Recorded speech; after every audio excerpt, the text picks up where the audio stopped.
ওই যখন ছুরির নিচে আপনাকে দেওয়া হবে, হ্যাঁ, আপনি এখন মনে করেন ওটি টেবিলে শুয়ে আছেন, আপনার বুক ফাড়া হবে।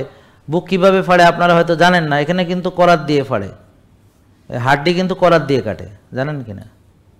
ওই যে এরকম গোল ছোটো একটা ইয়ে আছে, সিঁ করে ইলেকট্রিক করাত, ওখান থেকে হাড়গুলো কাটবে, কেটে তারপরে এইভাবে এক্সট্রাক্টর দিয়ে এভাবে করিয়া তারপরে আপনার ওই পা থেকে একটা ভেইন কেটে নিয়ে এসে এখানে বাইপাস করবে, আর হার্টটা তখন মেশিনের মধ্যে দিয়ে দিবে।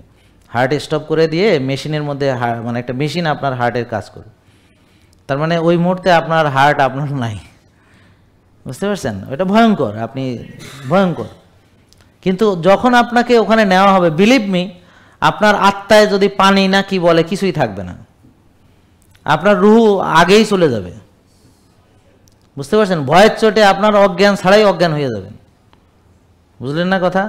কিন্তু ওই পরিণতিতে আপনি যাবেনই যদি এখন থেকে সচেতন না হন।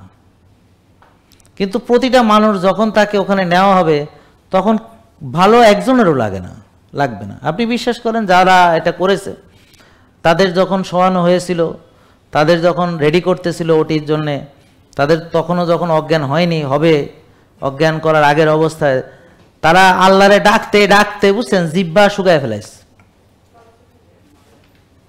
বুঝেন নাই কথা?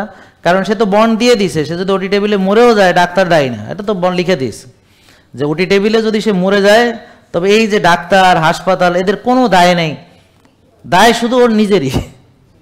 ও মরে গেল, ও মরে গেল কেন, তার দায় নাকি? বুঝেন নাই? এটা বন্ড দিয়ে সে ওটিতে আসছে, তার মানে এখন সে মরে গেলে তার নিজেরই দায়, আর কারো কোনো দায় নেই।